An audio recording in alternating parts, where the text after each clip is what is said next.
Manchester യുണൈറ്റഡിന്റെ ഇതുവരെയുള്ള സെയിൽസിന്റെ കഥ നമ്മൾ നോക്കുകയാണെങ്കിൽ നമ്മൾ സെല്ല് ചെയ്യാൻ വേണ്ടി കുറേ പ്ലെയേഴ്സിനെ ഇങ്ങനെ നിരത്തി നിർത്തിയിട്ടുണ്ട്. അപ്പം മേടിക്കാൻ ആഗ്രഹം ഉള്ള ആൾക്കാരൊക്കെ വരുന്നു, നോക്കുന്നു, എന്നിട്ട് ഇവരുടെയൊക്കെ മുഖത്ത് നോക്കി ഒരു ചിരിയും ചിരിച്ചിട്ട് അവരങ്ങ് പോവുക. അപ്പം അങ്ങനെ ചിരിച്ച് പോയ ഒരു ക്ലബ്ബാണ് യുവൻറ്റസ്. അപ്പം അങ്ങനത്തെ ഒരു ക്ലബ്ബ് ഇപ്പം തിരിച്ചു വന്നിട്ട് സാൻജോയുടെ കാര്യത്തിൽ ഇൻട്രസ്റ്റ് കാണിക്കുന്നു.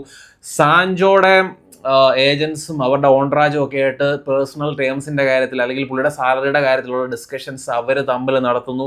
അതുപോലെ തന്നെ യുണൈറ്റഡുമായിട്ട് ആ ഒരു ടച്ചിൽ വന്നിട്ട് അല്ലെങ്കിൽ കോണ്ടാക്ട്സ് നടത്തി ടേംസ് അല്ലെങ്കിൽ ഈ ഒരു ഡീല് പോസിബിൾ ആക്കാൻ വേണ്ട ടേംസിനെ കുറിച്ചൊക്കെ ചർച്ചകൾ യുവൻറ്റസ് നടത്താൻ തുടങ്ങി എന്നുള്ള രീതിയിൽ ഫബ്രീസിയോ റൊമാനോ റിപ്പോർട്ട് ചെയ്യുന്നുണ്ട്. ഇത് കുറച്ച് നല്ല എക്സൈറ്റിംഗ് ആയിട്ടുള്ള ന്യൂസാണ്. നമ്മളെ സംബന്ധിച്ച് ഭയങ്കര എക്സൈറ്റിംഗ് ആണ്. സാൻജോയെ നമുക്ക് വിറ്റൊഴിവാക്കണം, അല്ലെങ്കിൽ ഇവിടെ സെയിൽസ് നടക്കണം, എന്നാലേ നമുക്ക് ഫ്യൂച്ചർ സൈനിങ്ങും കാര്യങ്ങളും നടക്കാൻ പറ്റത്തുള്ളൂ. ഇങ്ങനത്തെ വലിയ സാലറിയുള്ള പ്ലെയേഴ്സിനെ നമുക്ക് മൂവ് ചെയ്യണം. അപ്പം ഈ ഒരു ഡീലുമായിട്ട് ബന്ധപ്പെട്ട് നമുക്ക് കേൾക്കുന്ന ഏറ്റവും ആദ്യത്തെ കാര്യം എന്ന് പറയുന്നത് സ്വാപ്പ് ഡീൽ എന്ന് പറഞ്ഞാൽ എക്സാക്ട് സ്വാപ്പ് ഡീൽ ആയിരിക്കത്തില്ല. രണ്ട് പ്ലെയേഴ്സിന് നമ്മൾ ഇങ്ങോട്ട് മേടിക്കുന്ന പ്ലെയറിനും അങ്ങോട്ട് കൊടുക്കുന്ന സാൻജോയ്ക്കും എക്സാക്ട് ഒരു പ്രൈസ് ഒക്കെ കാണിച്ചുകൊണ്ടായിരിക്കും ഡീല് നടക്കുന്നത്.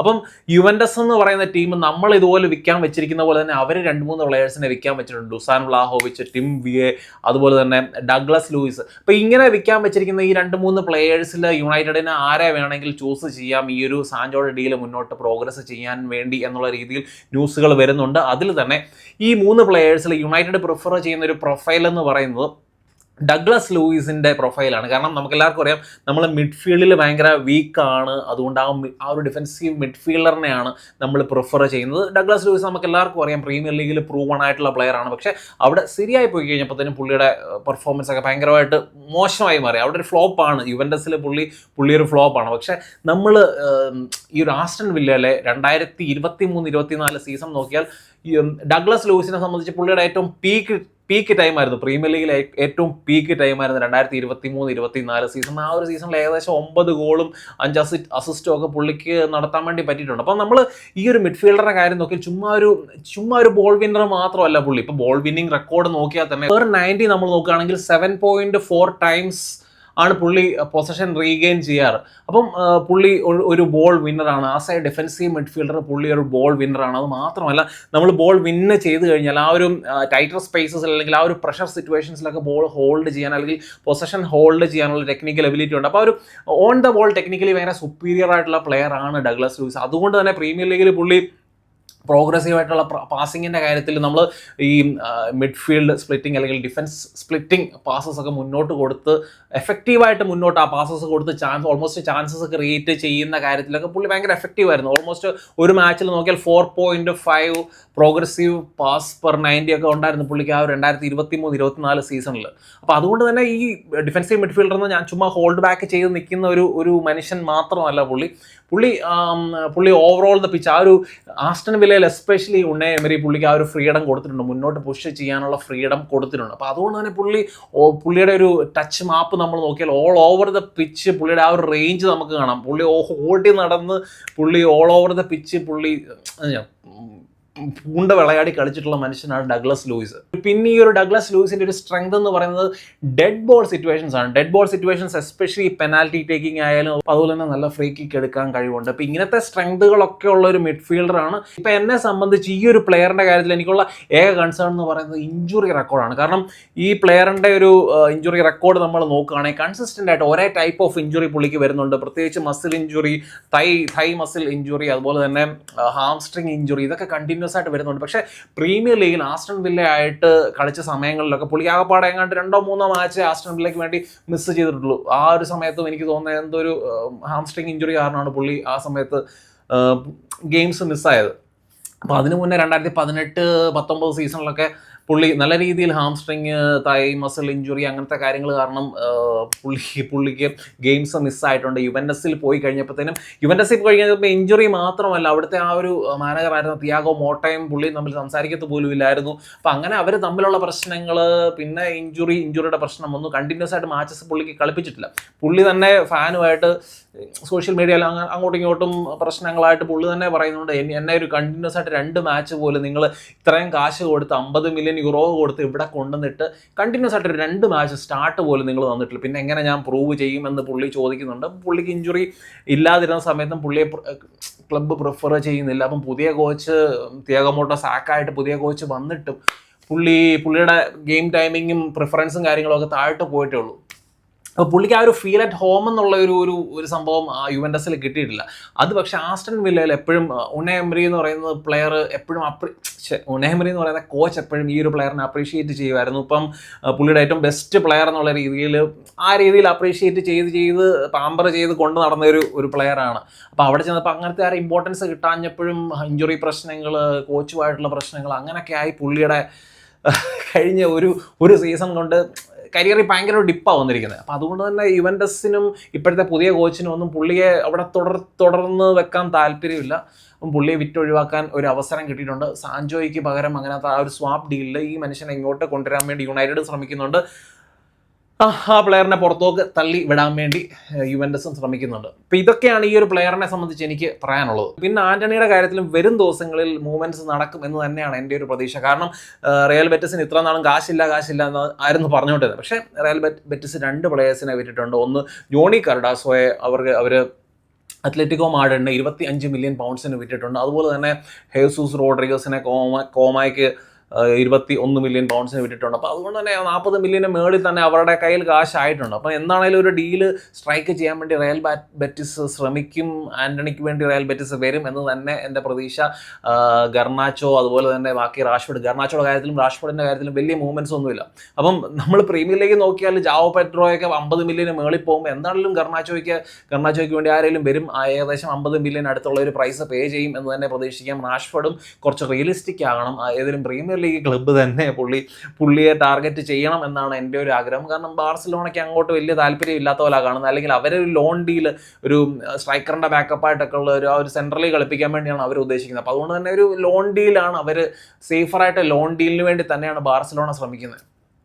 അപ്പോൾ അത് നമുക്ക് പാരയാണ്. അപ്പോൾ ഇത്രയൊക്കെയാണ് സെയിൽസിൻ്റെ കാര്യത്തിൽ എനിക്ക് പറയാനുള്ളത്. ഇനി നമ്മൾ ശരിക്കും നമ്മുടെ ഇൻകമിങ്സിൻ്റെ കാര്യം നോക്കിയാൽ നമുക്ക് എല്ലാവർക്കും അറിയാം എംബിമോയുടെ 2ാമത്തെ ബിഡ് റിജക്റ്റായി.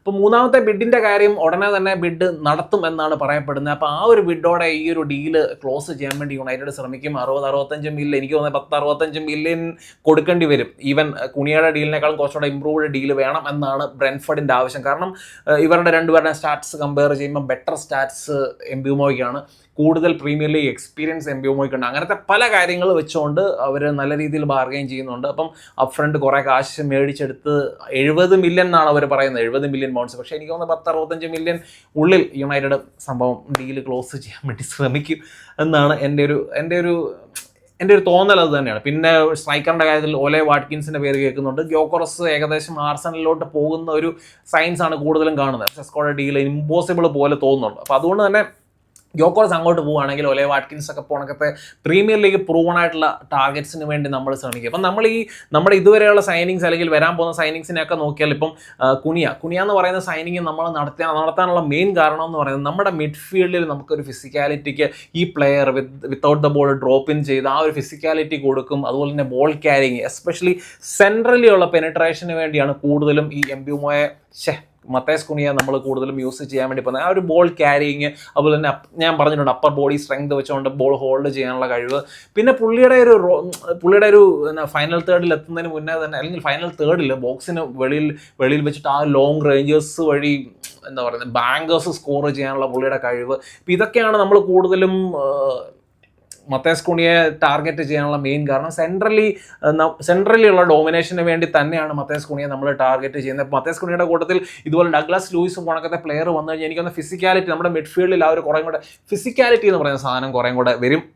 നമ്മൾ ഫിസിക്കൽ ബാറ്റിൽസിൽ കുറേ കൂടെ ത്രൈവ് ചെയ്യാൻ വേണ്ടി നമുക്ക് സാധിക്കും എന്നാണ് എൻ്റെ ഒരു പ്രതീക്ഷ. പക്ഷേ ഈ ഡഗ്ലസ് ലൂയിസ് അല്ലെങ്കിൽ ഒരു ഡിഫൻസീവ് മിഡ്ഫീൽഡറിൻ്റെ കൂട്ടത്തിൽ ഇപ്പം ഡഗ്ലസ് ലൂയിസ് വന്നു കഴിഞ്ഞാൽ തന്നെ ഡഗ്ലസ് ലൂയിസ്, ബ്രൂണോ ഫെർണാണ്ടസ് എന്ന് പറയുന്നത്, ബ്രൂണോ ഫെർണാണ്ടസിന് എനിക്ക് ആ ഒരു നമ്പർ 8 റോളിൽ എനിക്ക് ചിന്തിക്കാൻ പറ്റുന്നില്ല.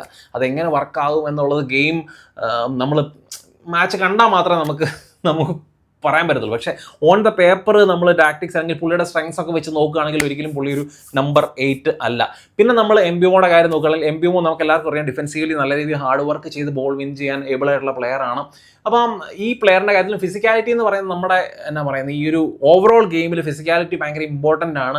ഫിസിക്കലി അത്ര ഫിസിക്കാലിറ്റി യൂസ് ചെയ്യാൻ പറ്റത്തില്ലാത്ത പല പ്ലെയേഴ്സും ടെക്നിക്കലി ഏബിൾ ആയിട്ടുള്ള പ്ലെയേഴ്സ് പലരും ഫിസിക്കാലിറ്റി യൂസ് ചെയ്യാൻ പറ്റാത്തതുകൊണ്ട് തന്നെ പ്രീമിയർ ലീഗിൽ സ്ട്രഗിൾ ചെയ്യുന്നു. യുണൈറ്റഡിൻ്റെ പല പ്ലെയേഴ്സിനെ ചൂണ്ടിക്കാണിച്ചതുകൊണ്ട് അമോറിം പറഞ്ഞിട്ടുണ്ട്, നമ്മുടെ ആന്റണി പോണത്തെ പ്ലെയേഴ്സിനെ ചൂണ്ടിക്കാണിച്ചുകൊണ്ട് പറഞ്ഞിട്ടുണ്ട്. അപ്പോൾ അതുകൊണ്ട് തന്നെ കുറേ കൂടെ ഫിസിക്കലി ഏബിൾ ആയിട്ടുള്ള പ്ലെയേഴ്സിനെയാണ് അമോറിം ടാർഗറ്റ് ചെയ്യുന്നത്. അത് മാത്രമല്ല എംബിയോയുടെ കാര്യത്തിൽ നമുക്ക് എല്ലാവർക്കും അറിയാം, നമ്മളിപ്പം കുറച്ച് നമുക്ക് ബോൾ മര്യാദയ്ക്ക് പ്രോഗ്രസ് ചെയ്യാൻ പറ്റാത്തില്ല സിറ്റുവേഷൻ, അല്ലെങ്കിൽ നമുക്ക് ഓപ്പോസിഷൻ്റെ പ്രസ്സിങ്ങിനെ ബീറ്റ് ചെയ്ത് മുന്നോട്ട് പ്രോഗ്രസ് ചെയ്യാൻ പറ്റാത്തില്ല സമയങ്ങളിൽ ഈ എംബിമോയെ നമുക്കൊരു വൈഡ് ടാർഗറ്റ് മാൻ റൈറ്റ് സൈഡിൽ കുറച്ച് വൈഡ് ടാർഗറ്റ് മാനായിട്ട് യൂസ് ചെയ്യാം. അതുപോലെ തന്നെ നമ്മളിപ്പം അപ്പോൾ ആ ഒരു വൈഡർ സ്പേസസ് നിന്നുകൊണ്ട് പുള്ളിക്ക് ബോൾ ഹോൾഡപ്പ് ചെയ്യാം. അല്ലെങ്കിൽ ചാനൽസ്, അപ്പോൾ ആ ഒരു ഓപ്പൺ അപ്പ് ആവുന്ന ചാനൽസ് ഉണ്ടല്ലോ, വൈഡർ സ്പേസസിൽ ഓപ്പൺ അപ്പ് ആവുന്ന ചാനൽസിലോട്ട് ബോൾ ഫീഡ് ചെയ്ത് കഴിഞ്ഞാൽ ആ സ്പേസസിനെ ടാർഗറ്റ് ചെയ്ത് റൺസ് മേക്ക് ചെയ്യാൻ എംബിമോന് കഴിവുണ്ട്.